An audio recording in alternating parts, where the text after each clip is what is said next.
बिस्मिल्लाहिर्रहमानिर्रहीम। अस्सलाम वालेकुम व्यूअर्स, आप देख रहे हैं बिज़नेस इन्फो। मैं हूं बिलाल नज़ीर। आज हम एक मरतबा फिर लाहौर में रेब स्मार्ट फार्म पर मौजूद हैं, जहां पर आमिर वहीद एक चार्टर्ड अकाउंटेंट बाय प्रोफेशन यहां पर एक फ़ार्म खोले बैठे हैं और इनके पास नायाब नस्ल के बकरे मौजूद हैं। इनका कहना है कि वो गोट फार्मिंग के ज़रिए बहुत ज़्यादा ज़र मुबादला कमा सकते हैं और इनका ये क्या प्लान है, क्या मंसूबा है, इन्हीं की ज़ुबानी सुनते हैं। तो इन सारी बातों को सुनने से पहले जल्दी से हमारे चैनल को सब्सक्राइब कर दीजिए, बेल आइकन को भी दबा दें ताकि नित नई वीडियोस आप तक बखूबी पहुंचती रहें, और इस वीडियो को लाइक भी कीजिएगा और शेयर भी कीजिएगा। तो बिला तहीर आज की वीडियो शुरू करते हैं। अस्सलाम वालेकुम सर। जी वालेकुम सलाम। सर अपना नाम बताइएगा। जी मेरा आमिर वहीद नाम है और ये हमने लाहौर में बेदिया रोड पे रेब स्मार्ट रेबिट्री के नाम से हमने फार्म शुरू किया है। सही। अच्छा सर, आप कराची से चले लाहौर पहुंचे, यहाँ पर आके आपने रैबिट फार्मिंग की, फैंसी मुर्गियों का काम किया। गोट फार्मिंग का ख्याल कैसे आया? जी गोट फार्मिंग का एक्चुअली मेरे एक दोस्त है सऊदी अरब में, वो मेरे पीछे काफ़ी लगे हुए थे कि जी मुझे ना मीट पे काम करना है। तो फिर वहाँ से मैंने कहा चलो मैं कुछ थोड़े से बकरे ला के डालता हूँ, तो वहाँ से शुरू किया। अब मुझे ज़रा उसमें और दिलचस्पी हुई है। अब हम जा रहे हैं कि शराकत के उस पर कॉन्सेप्ट पे कि जी हम एक बड़ा फार्म बनाते हैं और जो उसमें इन्वेस्ट करना चाहे वो बकरा लेके डाल दे, बकरियाँ लेके डाल दे। तो उसमें हम ये करेंगे कि हम बाकायदा जो उनके लिए जानवर ख़रीदेंगे उसकी टैगिंग कर देंगे, उसकी जो नॉमिनल कॉस्ट आएगी हमारी मेंटेनेंस की वो हमसे चार्ज कर लिया करेंगे, हम शेयर कर लेंगे जो हमारी कॉस्ट आती है। और वो हमारे पास रखना चाहे कुर्बानी के लिए तो वो उसके लिए होगा, अगर वो आगे चल के कभी सेल करना चाहे तो हम सेल करवा देंगे, और उसमें हम जो भी नॉमिनल हमारा अपना एक छोटी सी एफर्ट्स के जो चार्जेस होंगे वो हमसे ले लेंगे। तो उसको घर बैठे वो रैबिट फार्म या अपना गोट फार्मिंग में अपना कंट्रीब्यूशन कर सकता है। और ये तो जी हमारी सुन्नत है नबी पाक की माशाल्लाह बकरियों वगैरह का, तो ये बड़ा अच्छा है। हर आदमी घर पे बैठे हुए थोड़ी सी इन्वेस्टमेंट कर सकता है।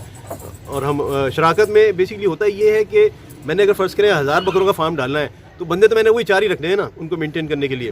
तो एक बड़े फार्म में कॉस्ट शेयरिंग हो जाती है तो आपको हर एक को एक तरह से फ़ायदा हो जाता है। पूछना चाहूँगा कि एक जेंटलमैन अकेला बड़े अच्छे अंदाज से रैबिट फार्मिंग चला रहा है और हैन फार्मिंग चला रहा है, शराकत में क्यों आ गए आप गोट फार्मिंग के हवाले से? एक्चुअली ये मैं इसलिए कह रहा हूँ कि बहुत सारे लोग हैं इस लेवल पे आना चाह रहे हैं गोट फार्मिंग में ना, और बाहर बैठे हुए हमारे सऊदी अरब में, कतर में, अबू धाबी में, दुबई में बहुत सारे मेरे ऐसे दोस्त हैं जो मुझसे कह रहे थे कि यार हमें मीट पे काम करना है। तो मैंने कहा यार वाई नॉट कि मैं एक छोटा सा इस तरह से फार्म बना लूँ यहाँ पे और उनसे कहता हूँ कि कंट्रीब्यूशन करें।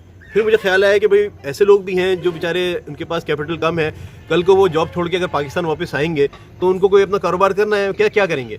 तो अगर वो फ़र्ज़ करें 5 बकरे 6 बकरे मेरे साथ लेके डाल देते हैं, बाद में अगर वो फ़र्ज़ करें अपना छोड़ छाड़ के वापस आते हैं या उनकी नौकरी का कोई मसला हो जाता है तो यहाँ पे वो अपना प्रॉपर अपने जानवर उठाएं, ले जाए, अपना काम शुरू कर दें, इस वजह से। सही। अच्छा, ये आपने शराकत के हवाले से बड़ी तफसीलन बता दिया। अब बताइए कि आपने कितने बकरों से ये काम शुरू किया है? मैंने अभी तकरीबन 30 के करीब डाले, ये मेरा पहला है और इंशाल्लाह मैं 1000 बकरों का मेरा फार्म डालने का इरादा है। नस्लें बता सकते हैं कौन सी रखी हैं? अभी तो मेरे पास सारी राजनपुरी हैं और मक्खी चीना है, ये 2 हैं। अब मैं बीतल और 2-3 और हैं अच्छी ब्रीड्स वो डालने का। कहा जाता है कि राजनपुरी का जो रिजल्ट है वो हमारे इलाके में इतना अच्छा नहीं। क्या आपने पहले स्टडी की? जी मैंने स्टडी की थी। मुझे यही थोड़ा सा खदशा है कि सर्दियों में ज़रा इनकी यहाँ पे सर्वाइवल कम होता है क्योंकि ये खुश्क इलाकों के हैं। लाहौर में ज़रा सर्दी भी ज़्यादा होती है और इतना खुश्क नहीं है लाहौर, मगर बहरहाल इंशाल्लाह कोशिश करेंगे इनको अच्छा एनवायरनमेंट दें। इनको बेहतर रखने के लिए, इनकी सेहत को मेंटेन करने के लिए, अच्छा मीट बनाने के लिए क्या प्लान आपने बनाया? बेसिकली इनकी खुराक का आपको ख्याल रखना होता है, प्लस इनको थोड़ा सा ना यानी कि टहलने वगैरह की जगह अच्छी होनी चाहिए। तो हमने 1-2 जगह देखी हुई है, वहाँ पे हम दिन में इनको छोड़ देते हैं, थोड़ा सा ये चल फिर लेते हैं, उसके बाद इनको प्रॉपर वंडा जो भी इनकी फीड्स वगैरह हैं और वैक्सीनेशन वगैरह का इनका होता है, दवाइयाँ वगैरह का वो सिस्टम एक थारो जेंटलमैन जो कि mid of the city Lahore में रहता है, वो इनको नहीं चला सकता किसी भी कीमत पर। तो इनकी खुराक कैसे आप मेंटेन कर रहे हैं? देखिए मेरे पास अपने लोग हैं, ये लोग माशाल्लाह they are expert in these things, तो ये अपना मैनेज कर रहे होते हैं। मुझे भी नहीं पता, आपस की बात है, अगर आप मुझसे पूछेंगे तो मुझे इन चीज़ों का कुछ नहीं पता। बट आपको कोई काम अगर नीयत साफ़ हो तो आपके साथ लोग आ जाते हैं। तो मुझे ऐसे लोग मिल गए अल्हम्दुलिल्लाह जो ये सारा जानवर संभाल सकते हैं, उनको पता है। खुराक के हवाले से ज़रा बताइएगा और इनकी रूटीन भी बताइएगा। तो खुराक के हवाले से बेसिकली सुबह इनको चारा वगैरह ये लोग डालते हैं। मुझे आपस की बात है, मुझे नहीं इतना पता। हमारे शफीक भाई हैं, मैं उनसे कहलवा देता हूँ, ज़रा बकरों का वही देखते हैं। मैं खरगोशों को, मुर्गियों का तो मुझे पता है। सही। पाकिस्तान में और बिलखसूस लाहौर में जब आप ये फार्म चला रहे हैं, इसका स्कोप भी स्टडी किया? जी जी बिल्कुल, बहुत अच्छा स्कोप है। देखिए ना, मैं पंजाब क्यों आया हूँ, मैं देखिए कराची वाला आदमी हूँ, मगर मैं यहाँ पे इसलिए आया था कि पंजाब बिल्कुल सेंटर में है पूरे पाकिस्तान के, सारे छोटे छोटे शहर हैं और माशाल्लाह बड़े मेहनती लोग हैं यहाँ पे। तो यहाँ पे स्मार्ट फार्मिंग का कॉन्सेप्ट हमें लेके आना है, क्योंकि देखिए हमारे पास जगह छोटी है, अब पहले की तरह नहीं है कि हमारे मुरब्बे होते थे। अब वो मुरब्बे जो हैं वो किले में हो गए या एकड़ में आ गए, बल्कि एकड़ से हम कैनाल पे आ गए। तो उस एक कैनाल की, 2 कैनाल की जगह पे भी हम कैसे फार्म चला सकते हैं, इस कॉन्सेप्ट को मैं लेके बेसिकली यहाँ पे आया हूँ। क्या आपने इनके मसाइल भी स्टडी किए? जी जी बिल्कुल, पूरी मैं पिछले 2-3 महीने से 2-3 सालों से कर रहा था। मैं जब सऊदी अरब में था तब भी मैं यूट्यूब में आप सब लोगों के चैनल देखता था, इन्हीं से मैंने सीखा है। बेसिकली आप लोगों की बड़ी कंट्रीब्यूशन है इसमें। मैं वैसे तो बड़ा इनके मेरी वैसी जॉब है, फाइनेंस की जॉब है, मगर इन चीज़ों से मैंने कहा कि यार कुछ ना कुछ अपने लोगों के लिए छोटे लेवल पे चीज़ें हम करें ताकि नीचे वालों को फ़ायदा हो। जी बहुत शुक्रिया सर, एनकरेज करने के लिए हम सबको, हमारी एफर्ट्स को। ये बताइएगा कि आपका अभी जो एक्सपीरियंस है, आपके तजर्बे में गोट फार्मिंग के हवाले से कौन कौन से मसले अहम हैं? देखिए, गोट फार्मिंग में यही है कि इनको एक तो ब्रीड आपके पास अच्छी हो, दूसरा इनकी जो बीमारियां वगैरह आती हैं उसका बहुत ज़्यादा ख्याल रखना है, क्योंकि ये एकदम मर जाते हैं, बकरे भी अच्छे खासे बड़े होने के बाद भी मर जाते हैं, तो वो आपको ख्याल रखना है। आपने कहा कि मैंने बड़ी स्टडी की। जी। पाकिस्तान में अगर हम लोकल लेवल पे देखें तो सबसे महंगा गोश्त इसी का है। जी हाँ।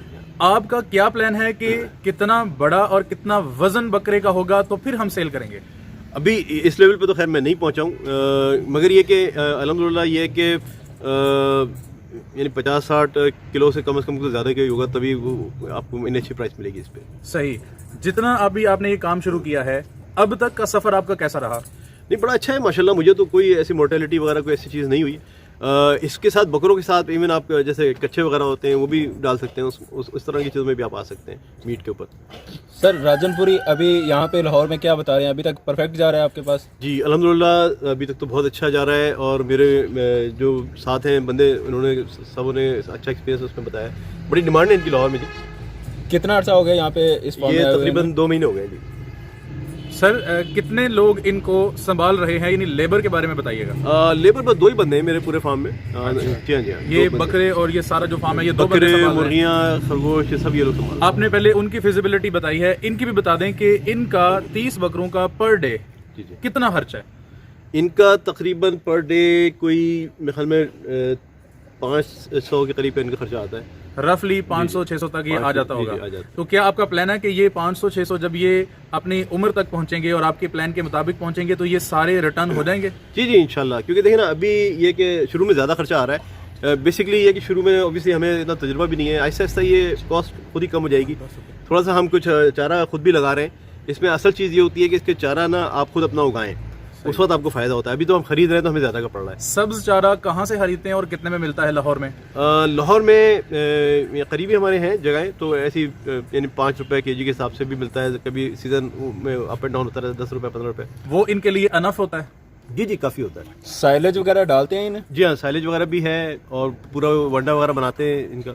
वंडा खुद तैयार करते हैं या मार्केट का डाल रहे हैं? मार्केट का लेके कर रहे हैं, मगर उसमें कुछ चीज़ें मिक्स करते हैं। ये सारी चीज़ें हमारे असल में शबीब भाई हैं, उनका एरिया है, मैं इन चीज़ों का इतना नहीं है मुझे। सर 30 कर लिए, मजीद कितना करने का इरादा रखते हैं? अभी इस साल तो 50 और डालने। अच्छा। इंशाल्लाह अगले साल पे 1000 पे ले जाना है इनको। अच्छा, जी। मुस्तकबिल के मंसूबे गोट फार्मिंग के हवाले से आपके क्या हैं? देखिए 1000 का कम से कम फार्म गोट का रखना है, माशाल्लाह। फिर कट्टे वगैरह ये जो होते हैं अच्छा, मीट बछड़े वगैरह, हाँ, ज़बरदस्त। तो उसका भी करेंगे इंशाल्लाह। सर टॉपिक से थोड़ा सा हटके सवाल करना चाहता हूँ कि कराची को छोड़ा पंजाब में आए, यहाँ पे आके अपना कारोबार अल्हम्दुलिल्लाह अच्छे अंदाज में आप आगे बढ़ रहे हैं, जी जी। तो क्या सोचा है, क्या समझा आपने यहाँ पे कि अमन के लिहाज से आपको कैसा रहा? जी भाई, इसीलिए तो आए। मैं सऊदी अरब में था, जब हम वापस आ रहे थे तो हमने यही सोचा कहाँ जाएं। कराची के जो हालात हैं ना, अपॉर्चुनिटीज़ हैं वहाँ पे, यहाँ पे माशाल्लाह चारों तरफ एग्रीकल्चर लैंड है, लोग मेहनती हैं और बड़ी अपॉर्चुनिटीज़ हैं यहाँ पे इसी वजह से हम आए थे यहाँ पे। अभी भी मैं जॉब कर रहा हूँ फुल टाइम, मेरी जॉब बहुत टफ है। मैं जैसे वीकेंड मिलता है, इस वीकेंड में मैं इतना टाइम निकाल लेता हूँ अल्हम्दुलिल्लाह, उसमें ये इतना बड़ा सेटअप मैंने खड़ा कर लिया है। सर आपने तो खड़ा कर लिया, लेकिन हर किसी के पास जगह नहीं होती, तो वो कैसे ये सेटअप कर सकते देखिए मैंने भी किराए पे लिए जगह, मेरे इतने पैसे नहीं थे कि मेरे वसाइल के मैं ख़रीदता, तो मैंने कहा चलो किराए पे कर लेते हैं। लोग, मैं ये कह रहा हूँ ना, देखिए मैंने फार्म शुरू किया है, आप मेरे साथ मिलकर कर सकते हैं। आपके पास जगह नहीं है, आप मेरे पास ला के रख दें बकरे, ठीक है? आप देखें हम मिलके शेयर कर लेते हैं। किसी कोई अगर बाहर बैठा है, दुबई में बैठा है, उसको 50 बकरे लेने, वो हमारे साथ मिलकर शराकत में हम कर लें। यानी कोई भी चीज़ नामुमकिन नहीं है, जगह नहीं भी है फिर भी आप फार्मिंग कर रहे हैं। जी तरीके मिल जाते हैं इंशाल्लाह। सर आखिर में बताइएगा कि आप नए फार्मर्स को, जैसे कि बहुत सारे व्यूअर्स आपको देख रहे होंगे यकीनन, उनको क्या मशवरा देना चाहेंगे? देखिए जी, आपने फर्स्ट स्टेप लेना है। एक बकरा रख लें, 2 बकरे रख लें, करें तो ना, शुरू तो करें ना। आप सोचते रहेंगे ज़िंदगी भर कोई काम नहीं होता, आपने थोड़ा सा करना है शुरू। सर बहुत शुक्रिया, आपने बहुत ज़्यादा मालूमात से हमें नवाजा। जज़ाकल्लाह। अस्सलाम वालेकुम। वालेकुम सलाम।